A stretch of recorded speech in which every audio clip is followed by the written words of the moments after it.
Hello friends, welcome back to my YouTube channel. इस video में हम पढ़ने वाले हैं हमारे क्लास 11 फिजिक्स का chapter number first units and measurement. और ये हमारा क्लास 11 फिजिक्स का पहला वन शॉट वीडियो है। तो गाइस, इसमें हम टॉपिक्स को एक एक करके समझेंगे और साथ ही न्यूमेरिकल्स भी हम बहुत सारे करने वाले हैं। सो वीडियो को स्किप बिल्कुल ना करें। चलिए वीडियो स्टार्ट करते हैं। चैप्टर फर्स्ट है, यानी कि ऑब्वियसली बहुत बेसिक होने वाला है। तो सबसे पहला टॉपिक आता है हमारा क्वांटिटी। तो क्वांटिटी का मतलब क्या होता है? क्वांटिटी जैसे हम सुनते हैं क्वांटिटी, तो इसका मतलब हमारे दिमाग में आता है कि जैसे कि साइज, अमाउंट या फिर मैग्नीट्यूड, जिसे हम क्या कर सकते हैं, मेजर कर सकते हैं डायरेक्टली या इनडायरेक्टली। यानी कि ऐसी क्वांटिटी क्या होती है, साइज, अमाउंट या मैग्नीट्यूड होता है जिसको हम डायरेक्टली या इनडायरेक्टली मेजर कर सकते हैं किसी इंस्ट्रूमेंट की हेल्प से। हमारे पास दो टाइप की क्वांटिटीज होती हैं, फंडामेंटल क्वांटिटीज और डिराइव्ड क्वांटिटीज। फंडामेंटल क्वांटिटीज यानी कि ऐसी क्वांटिटीज जो इंडिपेंडेंट होती हैं, फंडामेंटल क्वांटिटीज जिन्हें किसी से डिराइव नहीं किया गया है, या फिर आप ऐसे कह सकते हैं कि ये अज्यूम्ड क्वांटिटीज है जो क्या होती है, इंडिपेंडेंट होती है। और ये कितनी होती है? 7 होती है।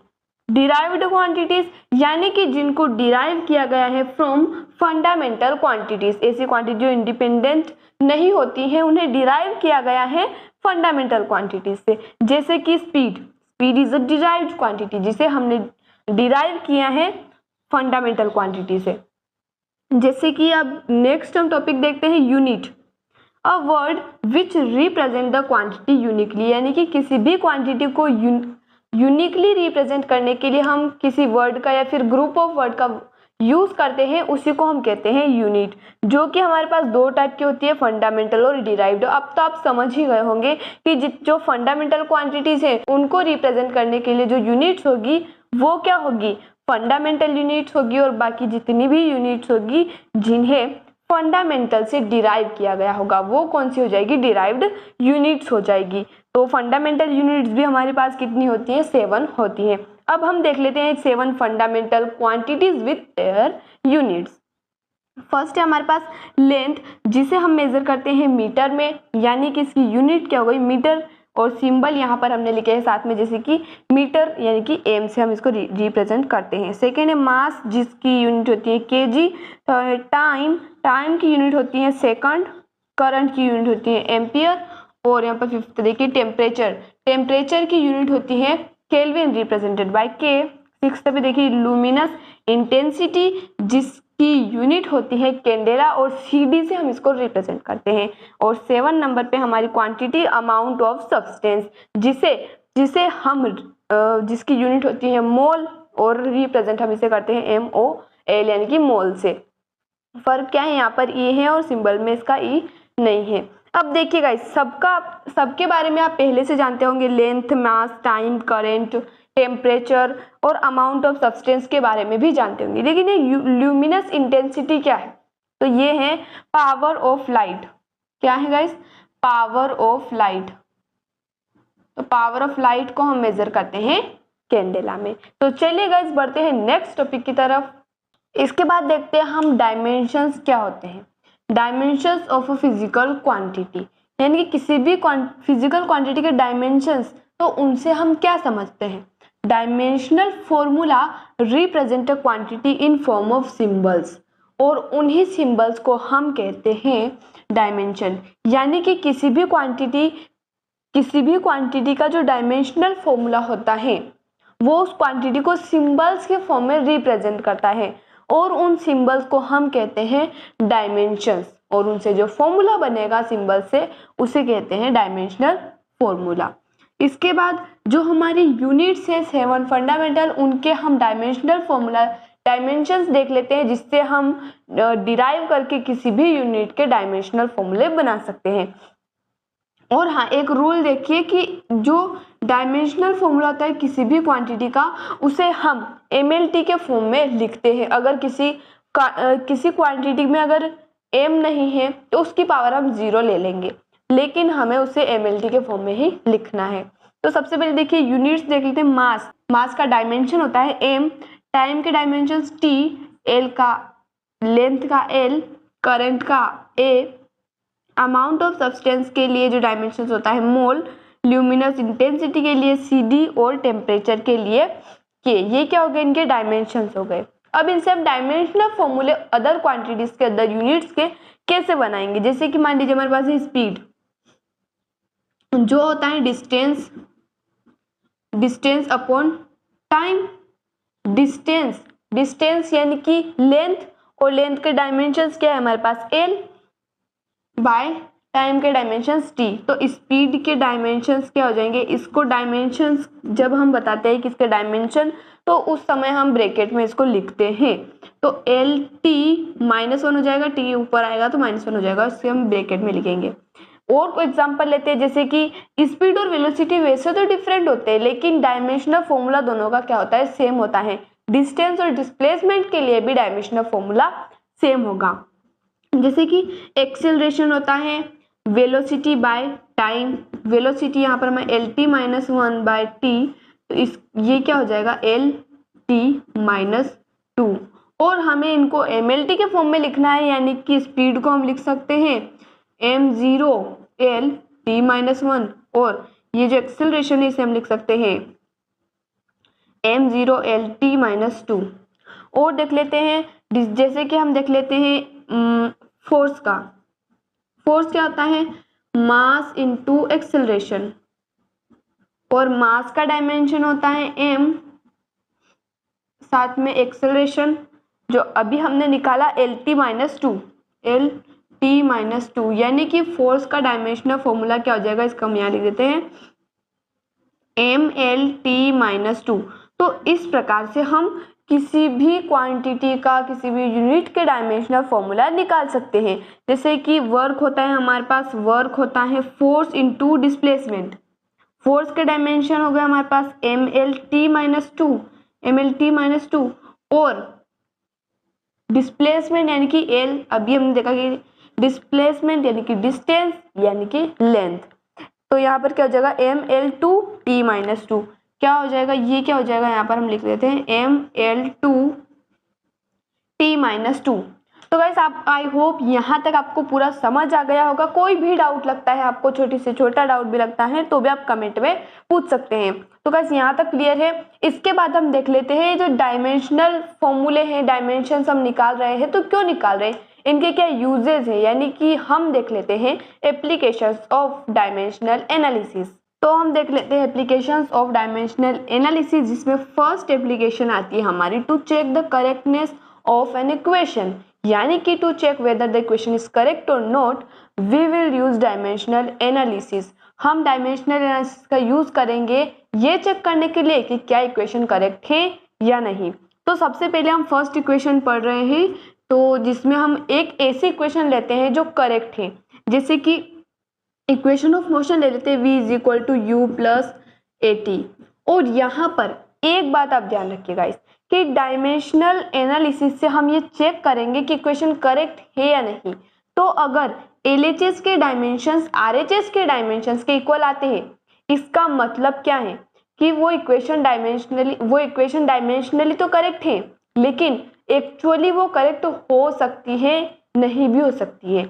यानी कि अगर LHS और RHS के डायमेंशन इक्वल आते हैं, तो इसका मतलब क्या है, it may be practically correct. But अगर LHS और RHS के डायमेंशंस इक्वल नहीं आते हैं, यानी कि वो डायमेंशनली करेक्ट नहीं है, इसका मतलब वो प्रैक्टिकली भी करेक्ट नहीं होगी। यहाँ तक बात क्लियर है गाइस। तो v = u + at, v यानी कि वेलोसिटी। तो सबसे पहले हम ले रहे हैं LHS के डायमेंशंस। तो LHS के डायमेंशंस क्या है हमारे, v यानी कि LT -1, वेलोसिटी के डायमेंशंस अभी हमने निकाले। और अब लेते हैं हम RHS के डायमेंशंस, क्या हो जाएंगे, u यानी कि velocity LT -1 plus acceleration LT -2, और यहाँ पर क्या हो जाएगा साथ में t। अब देखिए -2 और ये t मिलके क्या बन जाएगा, यहाँ पर देखिए LT -1 और यहाँ पर क्या बन जाएगा LT -1। अब एक बात आप ध्यान दीजिएगा इसकी, अगर हमारे पास इस तरह से सेम डायमेंशंस आ रहे हैं, उनको हमें एरिया सब्ट्रैक्ट करना है, तो हम क्या करेंगे, जैसे कि L + L इसे हमें ऐड करना है, तो हमें जो मिलेगा रिजल्ट वो मिलेगा L। यानी कि दोनों सेम, दोनों को ऐड कर रहे हैं तो सेम ही हमें क्या मिलेगा, रिजल्ट मिलेगा। यानी कि यहाँ पर आ जाएगा LT-1। अगर हमें इस प्रकार से देखने को नहीं मिलता है, अगर यहाँ पे मान लीजिए LT-2 आ रहा होता तो हमने कुछ गड़बड़ की, यानी कि डायमेंशनली करेक्ट नहीं होती। यहाँ पर अभी हमारे क्या आ रहा है, LT-1, यानी कि ये इक्वेशन डायमेंशनली करेक्ट हो सकती है। कंफर्म नहीं है गाइस, लेकिन अगर गलत आ जाती है तो ये कंफर्म हो जाती है कि इक्वेशन डायमेंशनली तो करेक्ट नहीं है और प्रैक्टिकली भी करेक्ट नहीं होगी। एक और एग्जांपल ले लेते हैं हम, जैसे कि हमारी जो इक्वेशन ऑफ मोशन है उसी की, जैसे कि हाँ, s is equal to ut plus half at²। s यानी कि डिस्प्लेसमेंट जो होता है l, यानी कि LHS के डायमेंशंस क्या हो जाएंगे, l। RHS के डायमेंशंस क्या हो जाएंगे गाइस, u यानी कि LT-1 और t यानी कि t हो जाएगा यहाँ पर, प्लस यहाँ पे लिख देते हैं गाइस, प्लस हाफ क्या है, कांस्टेंट है और कांस्टेंट का कोई डायमेंशनल फॉर्मूला नहीं होता है। एक्सेलरेशन का होता है LT-2 और t का स्क्वायर यानी कि t2 हो जाएगा। तो यहाँ से देखिए -1 से +1 कैंसिल हो जाएगा, यानी कि t पूरा क्या हो गया, कैंसिल हो गया। तो l प्लस l ये क्या हो जाएगा, हमारा l हो जाएगा, यानी कि LHS के डायमेंशंस इक्वल हैं RHS के डायमेंशंस के। तो इसका मतलब क्या है कि इक्वेशन डायमेंशनली करेक्ट है। इसके बाद हम देख लेते हैं, एक और एग्जांपल ले लेते हैं गाइस, इस इक्वेशन ऑफ मोशन का ही हम ले लेते हैं। Equation of motion, third equation of motion क्या होती है गाइस हमारी, v² is equal to u², v² minus u² is equal to 2as। सबसे पहले हम ले लेते हैं LHS के डायमेंशंस, क्या हो जाएंगे गाइस LHS के डायमेंशंस, v² यानी कि LT-1 का स्क्वायर माइनस LT-1 का स्क्वायर। तो ये क्या हो जाएंगे, L2T-2 माइनस L2T-2। तो ये क्या हो जाएगा, L2T-2। यहाँ तक बात क्लियर है गाइस। अब लेते हैं हम RHS के डायमेंशंस। RHS के डायमेंशन, RHS में हमारे पास क्या है, 2as which is 2 which is a constant, और कांस्टेंट क्या होता है, डायमेंशनलेस होता है। एक्सेलरेशन होता है LT-2 और s यानी कि डिस्प्लेसमेंट जिसके डायमेंशन होता है l। तो यहाँ पर क्या, L2T-2। यहाँ पर भी क्या है, LHS के डायमेंशन RHS के डायमेंशंस के इक्वल आ गए। अब हमें पता है कि ये इक्वेशन करेक्ट है, लेकिन इस डायमेंशनल एनालिसिस से हमें ये कंफर्म नहीं हो पाते हम कि ये डायमेंशनली तो करेक्ट है, लेकिन क्या प्रैक्टिकली भी करेक्ट होगी।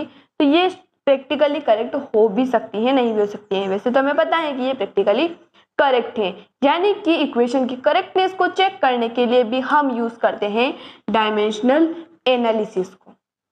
इसके बाद सेकेंड है हमारा टू कन्वर्ट यूनिट सिस्टम। अब हम कन्वर्ट करने वाले हैं यूनिट सिस्टम को डायमेंशनल एनालिसिस की मदद से। तो सबसे पहले ये समझ लेते हैं कि यूनिट सिस्टम क्या होता है। तो देखते हैं हम यूनिट सिस्टम क्या होता है। यूनिट सिस्टम में हमारे पास 3 यूनिट सिस्टम होते हैं, MKS, CGS और FPS सिस्टम, यानी कि जिनमें क्वांटिटीज को मेजर किया जाता है। जैसे कि फर्स्ट सिस्टम है हमारे पास MKS सिस्टम, जिसमें मास, लेंथ और टाइम किसमें होते हैं, मास होता है kg में, लेंथ होती है मीटर में और टाइम होता है सेकेंड में। और यहाँ पर आप देख सकते हैं जो kg, मीटर और सेकेंड है, ये क्या है, SI सिस्टम में भी आते हैं। SI यूनिट होती है ना, जैसे कि मास की SI यूनिट kg, लेंथ की मीटर, तो ये SI सिस्टम का क्या है, SI सिस्टम MKS सिस्टम का मॉडिफाइड फॉर्म है, यानी कि SI सिस्टम भी हम इसको कह सकते हैं। CGS में देखिए आप, मास होता है ग्राम में, लेंथ होती है सेंटीमीटर में, टाइम होता है सेकेंड में। और FPS में मास होता है पाउंड में, लेंथ होती है फीट में और टाइम होता है सेकेंड में। अब यहाँ पर आप देखिए पाउंड, फीट और सेकेंड, पाउंड और फीट, यानी कि FPS जो सिस्टम है ये हमारे कुछ ज़्यादा इस चैप्टर में हमें पढ़ने की ज़रूरत नहीं है, तो इससे हम न्यूमेरिकल्स भी नहीं करने वाले हैं। हमें जो मेन सीखना है MKS टू CGS और CGS टू MKS में यूनिट सिस्टम को कैसे कन्वर्ट किया जाता है। क्वेश्चन लेते हैं फिर समझते हैं। क्वेश्चन है हमारे पास यहाँ पर, convert 10 Newton into CGS system. तो यहाँ पर फॉर्मूला होता है इसका N2 equal to N1 M1 by M2 की power X, L1 by L2 की पावर Y और T1 बाई T2 की पावर Z।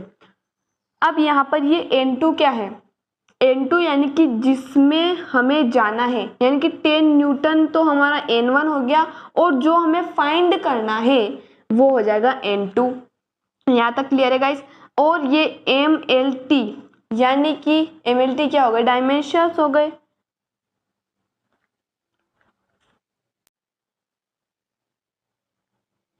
और ये M1 L1 और T1 यानी कि जिस सिस्टम में अभी है वो क्या हो जाएंगे, M1 L1 और T1 हो जाएंगे। और M2 L2 और T2 यानी कि जिस सिस्टम में हमें कन्वर्ट करना है। कैसे, अब न्यूमेरिकल समझते हैं, आसानी से क्लियर हो जाएगा।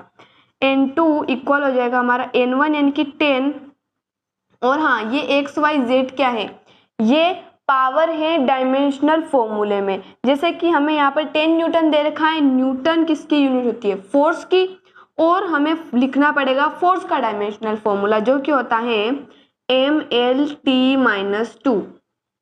तो यहाँ पर जो m की पावर है वो x हो जाएगा, y हो जाएगा l की पावर और z हो जाएगा t की पावर। चलिए साथ साथ में हम लिखते जाते हैं। यहाँ पर m1 यानी कि हम अभी हैं MKS सिस्टम में, तो m1 क्या हो जाएगा हमारा, यहाँ पर देखिए MKS में m क्या होता है, kg में होता है और हमें जाना है ग्राम में। इसकी पावर क्या है, 1 है। और L1 यानी कि MKS में हमें, और MKS में लेंथ इकाई में होती है मीटर में और हमें जाना है सेंटीमीटर में, उसकी पावर हो जाएगी 1। और टाइम दोनों ही सिस्टम में क्या होता है, सेकंड होता है। तो ये तो क्या हो जाएगा, कैंसिल हो जाएगा। तो इसकी पावर लिख देते हैं, चलो गाइस पावर तो अभी हम लिख लेते हैं, -2 हो जाएगी इसकी पावर। अब देखिए गाइस, क्या हम इस kg को 1000 ग्राम लिख सकते हैं, हाँ लिख सकते हैं। यानी कि हम इस प्रकार से यहाँ पर करेंगे कि 10 और यहाँ पर 1000 हम इसको लिख देंगे, क्योंकि 1 kg इक्वल होता है 1000 ग्राम के, यानी कि 1000 ग्राम और 1 kg दोनों क्या हो गए, इक्वल हो गए। तो हम यहाँ पर 1 kg की जगह लिख रहे हैं 1000 ग्राम, और जी से जी कैंसिल हो जाएगा, यानी कि 1000 ही हम इसको रहने देते हैं, पावर 1 है यानी कि 1000 ही रहेगा। अब देखिए, क्या हम 1 मीटर को 100 सेंटीमीटर लिख सकते हैं, हाँ तो इसको हम ऐसे लिख देते हैं और सेकंड तो कैंसिल हो गया गाइस। तो यहाँ पर हमारा जो क्या बन जाएगा, सीजीएस सिस्टम में 10 न्यूटन की वैल्यू क्या होती है, 10 इंटू 10 की पावर 3 इंटू 10 की पावर 2, तो यह जगह 10 की पावर 6। और यहाँ पर न्यूटन है तो हम यहाँ पर लिखेंगे इन सीजीएस। हम काय में थे, MKS में, और CGS में 10 न्यूटन की वैल्यू होती है 10 की पावर 6। तो गाइस यहाँ तक बात क्लियर है, कोई डाउट हो तो कमेंट में आप पूछ सकते हैं। तो गाइस अगला न्यूमेरिकल लेते हैं हम इसी का यूनिट सिस्टम को कन्वर्ट करने के लिए, और अब हम करेंगे CGS से MKS में। नेक्स्ट क्वेश्चन है गाइस हमारे पास, कन्वर्ट 5 अर्ग centimetre square into MKS system, यानी कि हमें जाना है CGS से MKS में। तो ये अर्ग क्या है, पहले तो हमें जान लेते हैं कि MKS में होता है जूल, जो यूनिट होती है वर्क की यूनिट थी जूल, जिसे हम CGS सिस्टम में कहते हैं अर्ग। तो हमें जाना है MKS सिस्टम में। सबसे पहले हम लिख लेते हैं इसका डायमेंशनल फॉर्मूला। वर्क का डायमेंशनल फॉर्मूला आता है ML2T-2, लेकिन साथ में हमारे पास सेंटीमीटर स्क्वायर भी तो है गाइस, तो इस सेंटीमीटर स्क्वायर को हम क्या लिखेंगे, लेंथ की पावर 2। तो यहाँ पर डायमेंशनल फॉर्मूला बन जाएगा ML4T-2। ये क्या हो गई, m की पावर 1, l की पावर 4 और t की पावर -2। अब हम फॉर्मूला लिख लेते हैं, n2 इक्वल होता है n1 m1 बाई m2 की power x, l1 by l2 की पावर y और t1 बाई t2 की पावर z। अब हमें जाना है, n1 क्या दे रखा है गाइस, हमें 5 दे रखा है, और हमें जाना है MKS सिस्टम, यानी कि हम है CGS में, जिसमें मास क्या होता है, ग्राम में होता है, और हमें जाना है किलोग्राम में। लेंथ क्या होती है, सेंटीमीटर में, हमें जाना है मीटर में। पावर भी लगा देते गाइस 1, और यहाँ पर लेंथ की पावर दे रखी है 4 और टाइम हमारे दोनों में क्या होता है सेकंड होता है जो कि कैंसिल हो जाएगा, लेकिन हमें पहले स्टेप में तो लिखना ही पड़ेगा गाइस। -2 इसकी पावर दे रखी है, लेकिन ये क्या हो जाएगा कैंसिल हो जाएगा। तो यहाँ से देखिए आप 5 और इसको 1 ग्राम को हम इस 1 kg को हम 1000 ग्राम लिख सकते हैं, जैसा अभी हमने किया था। तो इसका उल्टा हो जाएगा ना गाइस, अभी हमने किया था MKS से CGS में, अब हम जा रहे हैं CGS से MKS में। इसकी पावर 1 है और हम यहाँ पर 1 मीटर को 100 सेंटीमीटर लिख सकते हैं ना, तो इसको 100 लिख देंगे, इसकी पावर हो जाएगी 4।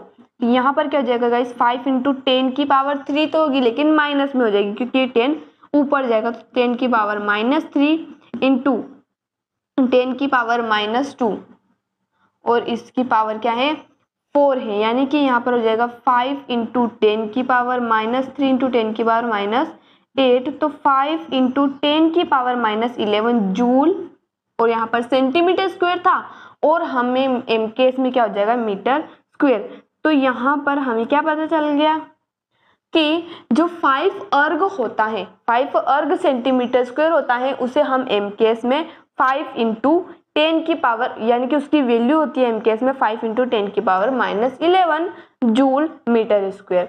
और भी क्वेश्चन हम करेंगे गाइस। अब नेक्स्ट एप्लीकेशन के जो है हमारी थर्ड एप्लीकेशन, जिसमें हम डिराइव करेंगे फॉर्मूला डायमेंशनली। यहाँ पर हमने क्वेश्चन लिया है तो डायरेक्ट हम क्वेश्चन से ही समझते हैं।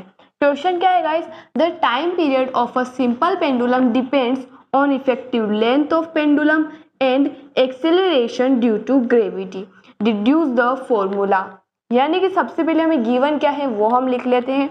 हमें गिवन है कि जो टाइम पीरियड ऑफ पेंडुलम है वो डिपेंड करता है लेंथ पे और length of the pendulum and acceleration due to gravity, यानी कि G। तो L की पावर हम यहाँ पर लेंगे A और G की पावर लेंगे B। पावर को आप x y भी मान सकते हैं, तो हमें यहाँ पर क्या लेना है, कोई भी पावर लेनी है। लेट से A और B हमने मान ली L और G की पावर। अब हमें क्या करना है, अगर हम यहाँ से इक्वल, यानी कि अब हम यहाँ पर कांस्टेंट लगाते हैं, यानी कि इक्वल का साइन लगाते हैं प्रोपोर्शनल हटा के, तो हमारे पास आ जाएगा K जो हो जाएगा कांस्टेंट, L की पावर है G की पावर B, तो इसे हम नाम दे देते हैं इक्वेशन नंबर 1। अब हमें क्या करना है, LHS के डायमेंशंस और RHS के डायमेंशंस को आपस में कंपेयर करना है। ऑन कंपेयरिंग LHS के डायमेंशंस क्या हो जाएंगे हमारे पास, T हो जाएगा, तो M0 L0 और T की पावर 1 है। इक्वल में कांस्टेंट के तो कोई डायमेंशंस होते नहीं है। L क्या है, यहाँ पर लेंथ है जिसके डायमेंशन हो जाएंगे L की पावर A और G यानी कि एक्सेलरेशन के LT-2 की पावर B, तो ये क्या हो जाएगा L की पावर A + B और T की पावर -2B।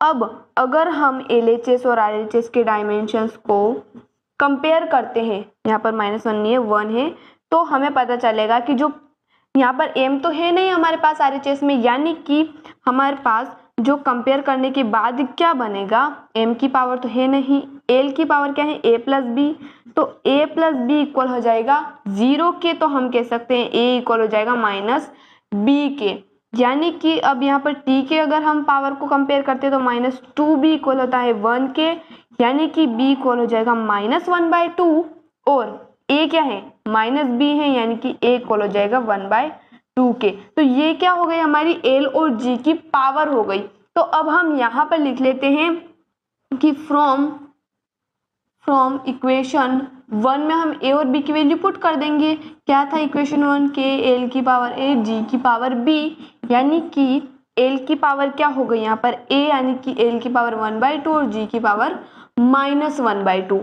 अब ये पावर हाफ का मतलब हम क्या समझते हैं कि वो रूट के अंदर है, यानी कि T इक्वल हो जाएगा K, रूट के अंदर हो जाएगा T, और ये -1/2 है, यानी कि ये क्या हो जाएगा अपॉन में चला जाएगा, तो ये क्या हो जाएगा G हो जाएगा। तो T का फॉर्मूला हमें मिल गया यहाँ पर L/K L/G, where K is a constant, where K is a constant, जहाँ पर K क्या है कांस्टेंट है और कांस्टेंट की वैल्यू हम डायमेंशनल एनालिसिस से फाइंड नहीं कर सकते। फॉर्मूला हमने यहाँ पर डिराइव कर लिया है। एक और क्वेश्चन हम ले लेते हैं सेम, ताकि और भी आपको कोई डाउट लगता है तो वो भी आपका क्लियर हो जाए। तो गाइस यहाँ पर क्वेश्चन देखते हैं। नेक्स्ट क्वेश्चन है the kinetic energy of a body may depend on mass of body and velocity of the body, derive it's formula dimensionally. और हमें इसका डायमेंशनली फॉर्मूला डिराइव करना है तो सबसे पहले हमें गिवन क्या है वो हम लिख लेते हैं। गिवन है हमें कि जो काइनेटिक एनर्जी है वो डिपेंड करती है मास पे, मास की पावर ले लेंगे हम a, और डिपेंड करती है वेलोसिटी पे जिसकी पावर ले लेंगे हम b। तो अगर यहाँ पर हम प्रोपोर्शनल का साइन हटाते हैं और इक्वल लगाते हैं तो k को हम ले लेंगे एज अ कांस्टेंट, m की पावर a और v की पावर b। इक्वेशन नंबर 1 इसको हम नाम दे देंगे। अब हमें क्या करना है गाइस, इनके जो डायमेंशंस फॉर्मूला है LHS और RHS के, उनको हम लिख लेते हैं। LHS के डायमेंशनल फॉर्मूला क्या हो जाएंगे हमारे, काइनेटिक एनर्जी के डायमेंशनल फॉर्मूला होता है mL2T-2, और यहाँ पर कांस्टेंट डायमेंशनल लेस होता है m, यानी कि मास के डायमेंशन जाएगा m और पावर यहाँ पर हो जाएगी a, v यानी कि LT-1 होते हैं वेलोसिटी के डायमेंशंस, इसकी पावर हो जाएगी b। अब यहाँ पर देखिएगा, अगर हम यहाँ पर इसका डायमेंशनल फॉर्मूला इसको सॉल्व करने पर निकालते हैं तो m की पावर a, l की पावर b और t की पावर -b हो जाएगा। और ऑन कंपेयरिंग हम अगर इनकी पावर को कंपेयर करते हैं तो हमें पता चलता है कि एक m की पावर यानी कि a इक्वल हो जाएगा 1 के और b इक्वल हो जाएगा 2 के, जो कि हमें क्या चाहिए, केवल a और b ही तो चाहिए गाइस। तो अब हम फ्रॉम इक्वेशन 1 हम क्या करेंगे, इसमें पुट कर देंगे जो हमारी वैल्यू आई है a और b की। काइनेटिक एनर्जी इक्वल है k, m की पावर क्या हो जाएगी 1 और b की पावर क्या हो जाएगी, सॉरी m की पावर हो जाएगी a और v की पावर होगी ना b, तो v की पावर b यानी कि 2 हो जाएगी। तो काइनेटिक एनर्जी इक्वल हो जाएगी k mv²। और यहाँ पर क्या है, k इज अ कांस्टेंट। हमें पता है कि k की वैल्यू क्या होती है, हाफ, क्योंकि काइनेटिक एनर्जी का फॉर्मूला आता है हाफ mv²। लेकिन डायमेंशनल एनालिसिस की हेल्प से हम इसको कांस्टेंट की वैल्यू फाइंड नहीं कर सकते। तो हमें यहाँ पर ऐसा नहीं कि हमें पता है तो हम लिख देते हैं कि काइनेटिक एनर्जी इक्वल हो जाएगा हाफ mv² की, नहीं गाइस, हमें यहाँ पर जितना हमें पूछा था क्वेश्चन में उस हिसाब से हमने इसको डिराइव किया है। तो गाइस यहाँ तक बात क्लियर है। बढ़ते हैं अब नेक्स्ट टॉपिक की तरफ। इसके बाद नेक्स्ट टॉपिक आता है हमारा सिग्निफिकेंट फिगर्स, जिससे कि बहुत सारे क्वेश्चंस आते हैं। तो सिग्निफिकेंट फिगर क्या होता है, एग्जांपल से ही लेके हम समझते हैं। जैसे कि फर्स्ट रूल होता है सिग्निफिकेंट फिगर का कि जितने भी नॉन जीरो डिजिट्स हैं, यानी कि फर्स्ट टू 9 जितने भी डिजिट्स हैं वो सारे क्या होंगे, सिग्निफिकेंट होंगे। जैसे कि एग्जांपल देखिए 3 2 3 26, तो इसमें कितने सिग्निफिकेंट फिगर्स हैं, 3 सिग्निफिकेंट फिगर्स हैं। और 4 अगर पॉइंट भी लगाए बीच में, लेकिन क्या है सारे डिजिट्स नॉन जीरो डिजिट्स हैं, तो उसमें कितने सिग्निफिकेंट फिगर हो जाएंगे, 3। जैसे कि यहाँ पर सब में कितने हैं, 3 सिग्निफिकेंट फिगर्स हैं। सेकेंड वाला रूल कहता है कि अगर 2 नॉन जीरो डिजिट्स के बीच में आता है तो वो भी क्या हो जाएगा, सिग्निफिकेंट हो जाएगा। जैसे कि 4.072 यहाँ पर पॉइंट लगाए, उससे मतलब नहीं है, लेकिन 0 क्या आ रहा है, नॉन जीरो डिजिट्स के बीच में आ रहा है, जैसे 70703। तो इसमें 4.072 में कितने डिजिट्स हो जाएंगे, 4 सिग्निफिकेंट फिगर्स हो जाएंगे। इसमें 1 2 3 4 5 सिग्निफिकेंट फिगर्स हो जाएंगे। एग्जाम्पल रूल नंबर 3 देखते हैं हम। रूल नंबर 3 कहता है कि अगर 0 जो है वो स्टार्टिंग में आ रहा है, यानी कि सबसे स्टार्टिंग में 0 आ रहा है, तो वो नॉन सिग्निफिकेंट होगा किसी भी कंडीशन में, चाहे पॉइंट लगा हो, डेसिमल लगा हो, डेसिमल ना लगा हो, तो भी क्या होगा, वो नॉन सिग्निफिकेंट होगा। जैसे कि 0.05 0.05 दोनों में ही क्या है, एक ही सिग्निफिकेंट फिगर है। रूल नंबर 4 कहता है कि अगर डेसिमल नहीं है तो उसमें अगर लास्ट में 0 आता है तो वो 0 क्या होगा, सिग्निफिकेंट नहीं होगा। यहाँ पर कितने सिग्निफिकेंट डिजिट्स हैं, इसमें 480 में 48, यानी 4 और 8 दोनों ही क्या है, सिग्निफिकेंट। 0 सिग्निफिकेंट नहीं है कि 2 सिग्निफिकेंट फिगर्स हो जाएंगे। इसमें कितने हो जाएंगे, 3 सिग्निफिकेंट फिगर्स हो जाएंगे, क्योंकि डेसिमल नहीं है तो 0 लास्ट में आ रहा है तो वो सिग्निफिकेंट नहीं होगा। और यहाँ पर थर्ड वाले रूल में हमने पढ़ा था कि स्टार्टिंग में आए पॉइंट हो या ना हो वो क्या होगा, सिग्निफिकेंट नहीं होगा। लेकिन फोर्थ और फाइव्थ रूल में अलग अलग है कि डेसिमल होने पर क्या होगा, जो 0 होगा लास्ट में वो भी क्या हो जाएगा, सिग्निफिकेंट हो जाएगा। जैसे कि यहाँ पर आप देख सकते हो तो यहाँ पर 3 सिग्निफिकेंट फिगर्स हो जाएंगे गाइस। इसके बाद रूल नंबर 6 कहता है कि अगर कोई नंबर जो है साइंटिफिक नोटेशन में लिखा हुआ है यानी कि a × 10 की पावर x इस तरह से, जैसे कि 2.53 × 10 की पावर 15, तो इसमें क्या 10 की पावर 15 डेसिमल के बाद 10 की पावर 15 यानी कि 0 आ रहे 15, तो इसमें हो जाएंगे 15, 16, 17, 18 सिग्निफिकेंट फिगर। ऐसा नहीं होगा गाइस, क्या होगा कि इसमें हमें a यानी कि ये जो a है, ये जो 10 की पावर x से पहले जो हमारे पास नंबर है उसके ही सिग्निफिकेंट फिगर्स हम काउंट करेंगे, जो क्या हो जाएंगे 3 हो जाएंगे। जैसे कि 0.07 × 10 की पावर 11, तो यहाँ पर देखिएगा 0 पॉइंट वाला हमने पढ़ा था कि अगर 0 स्टार्टिंग में आता है तो वो सिग्निफिकेंट नहीं होगा, यानी कि यहाँ पर एक ही सिग्निफिकेंट फिगर हो जाएगा। इसके बाद हम देखते हैं next topic, rounding off figures. यानी अब हमारे पास आता है टॉपिक राउंडिंग ऑफ, तो ये बहुत ही इजी टॉपिक है गाइस। 3 ही रूल्स है इसमें, केवल फर्स्ट रूल देखिए आप।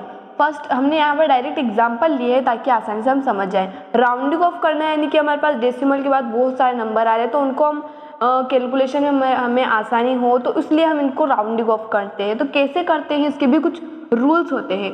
फर्स्ट रूल कहता है कि अगर मान लीजिए हमारे पास नंबर है 8.324 जिसको हमें राउंड ऑफ करना है, तो हमें मान लीजिए 2 डिजिट्स तक, वो हमारे ऊपर है कि हमें कितने डिजिट तक राउंड ऑफ करना है, तो हमें 32 यहाँ तक हमें राउंड ऑफ करना है। तो हमें देखना है लास्ट का डिजिट हमारे पास है 4, यानी कि अगर जो लास्ट का डिजिट्स है वो 5 से कम होगा तो हमें क्या करना है, इसको ऐसे ही रहने देना है, यानी कि इस पीछे वाले डिजिट को ऐसे ही हटा देना है अगर ये 5 से कम है तो, जो कि हो जाएगा 8.32 हो जाएगा।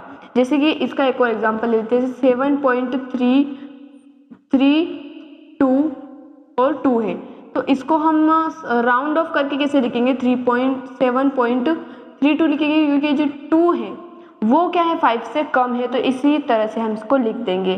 सेकेंड रूल क्या कहता है, अगर लास्ट वाला नंबर क्या हो 5 से बड़ा हो, जैसे कि हमारे पास है 8.327, हमें यहाँ तक राउंड ऑफ करना है तो हमें 2 डिजिट तक राउंड ऑफ करना है, यानी कि लास्ट वाले डिजिट हमारा क्या है 5 से बड़ा है, तो हम क्या करेंगे, ये जो डिजिट होगा यानी कि 2 डिजिट तक हमें राउंड ऑफ करना है, तो जो हमारा सेकेंड डिजिट होगा उसमें हम एक प्लस कर देंगे अगर लास्ट वाला नंबर 5 से बड़ा है तो। थर्ड रूल क्या कहता है, थर्ड रूल के 2 पार्ट है गाइस। देखिए सबसे पहले देखिए, अगर हमने देखा कि अगर 5 से कम हो तो ऐसे ही हम उसे छोड़ देंगे, और अगर 5 से ज़्यादा हो तो एक ऐड उसमें हम करके उसे छोड़ देंगे। लेकिन अगर 5 ही आ जाए तो उसमें भी 2 कंडीशन है गाइस, जैसे कि 3.265, तो यहाँ पर 5 से हमें पहले वाला नंबर देखना है। 5 से पहले वाला नंबर अगर इवन है तो उसे हम ऐसे ही रहने देंगे। एक एग्जांपल और ले लेते हैं, जैसे कि यहाँ पर हमने लिखा था 3.245, तो यहाँ पर 4 क्या है इवन नंबर है, यानी कि और 5 से पहले इवन नंबर आ रहा है, यानी कि 3.24 इसको हम ऐसे ही रहने देंगे। इसके बाद 3.275 को हम लिख सकते हैं 3.28 राउंड ऑफ करके, क्योंकि अगर 5 से पहले ओड नंबर आता है तो उस ओड नंबर में हम एक ऐड कर देंगे, जैसे कि 2.55 और यहाँ पर ले लेते हैं 575, तो यहाँ पर भी क्या हो जाएगा 5 से पहले ओड नंबर आ रहा है, यानी कि इसको हमें क्या करना है 2.58 इसको हम लिख देंगे राउंड ऑफ करके। यहाँ तक बात क्लियर है गाइस? अगर थोड़ा भी कंफ्यूजन आपको लगता है तो कमेंट में आप बता सकते हैं, और गाइस चैनल को सब्सक्राइब भी कर दीजिए, लाइक भी कर दीजिए, और हो सके तो अपने फ्रेंड्स के साथ भी इसे शेयर कर दीजिए। तो गाइस चलिए आगे बढ़ते हैं, हम देखते हैं गाइस अब arithmetic operations with significant figures, यानी कि उनका एरिथमेटिक ऑपरेशंस का मतलब क्या होता है, मल्टीप्लिकेशन, डिवीजन, एडिशन, सब्ट्रैक्शन, ये तो ये हम कैसे कर सकते हैं सिग्निफिकेंट फिगर्स के साथ, तो सबसे पहले देखते हैं हम मल्टीप्लिकेशन और डिवीजन। तो सबसे पहले देखिए यहाँ पर हमारे पास डिजिट है एक 1.324 इंटू 2.7, तो यहाँ पर जो हमें रिजल्ट मिलेगा 3.5748। अब हमें इसे कैसे लिखना है, तो इसका एक रूल होता है जो कहता है कि जिस भी नंबर हम दो डिजिट्स का आपस में मल्टीप्लाई कर रहे हैं, दोनों डिजिट में जिस डिजिट में कम सिग्निफिकेंट फिगर होंगे रिजल्ट में भी उतने ही सिग्निफिकेंट फिगर होने चाहिए। यानी कि इन दोनों में से इसमें सिग्निफिकेंट फिगर है 4, इसमें है 2, यानी कि जो रिजल्ट है उसमें 2 सिग्निफिकेंट फिगर होने चाहिए। तो यहाँ पर हमारे पास 1 2 3 4 5 सिग्निफिकेंट फिगर्स है, तो इसे हम 2 कैसे लिखेंगे, इसे हम लिखेंगे 3 पॉइंट, यहाँ पर देखिए 5 से 7 क्या है, 5 से बड़ा है, यानी कि जो 7 से पहले वाला नंबर है उसमें हम एक प्लस करके लिख देंगे। तो यहाँ पर आ जाएगा हमारा 3.6। एडिशन और सब्ट्रैक्शन में क्या है, एडिशन और सब्ट्रैक्शन इसमें हमें क्या करना है, जैसे कि एग्जांपल हमने ले रखा है 1.24 प्लस 5.3, इसको हमें ऐड करना है, तो हमने यहाँ पर ऐड करके लिख दिया 6.54 आ गया। अब हमें ये रूल क्या मल्टीप्लाई वाला डिवीजन वाला रूल यही लगेगा? नहीं गाइस, यहाँ पर जो रूल कहता है वो कहता है कि जो रिजल्ट है उसमें उतने डेसिमल के बाद उतने डिजिट होने चाहिए जितने इन दोनों में से किसमें कम डेसिमल के बाद डिजिट है, इसमें है डेसिमल के बाद 2 डिजिट और इसमें है 1 डिजिट, यानी कि जो रिजल्ट है उसमें भी डेसिमल के बाद 1 डिजिट होना चाहिए। तो यहाँ पर क्या हो जाएगा 6.5 हो जाएगा, क्योंकि 4 क्या है लेस देन 5 है, तो हम इस 5 को ऐसे ही छोड़ देंगे, तो यहाँ पर हो जाएगा 6.5। जैसे कि एक और एडिशन और सब्ट्रैक्शन का एग्जांपल लेते हैं 1.003 और इसमें हम ऐड करेंगे 2.4, तो यहाँ पर जाएगा 3.304.3। अब इसको हमें राउंड ऑफ करके कैसे लिखेंगे गाइस, हम इसमें देखिए इन दोनों में से डेसिमल पॉइंट यानी कि 2.4, इसमें डिजिट डेसिमल के बाद एक ही डिजिट है, तो इसमें 0 है, यानी कि राउंड ऑफ करके ये क्या हो जाएगा 3.4 हो जाएगा। तो ये था हमारा इस चैप्टर का last topic. So guys I hope आपको वीडियो पसंद आया होगा, अगर पसंद आया हो तो ही वीडियो को लाइक शेयर और सब्सक्राइब कर देना। मिलते हैं अगले वीडियो में, धन्यवाद।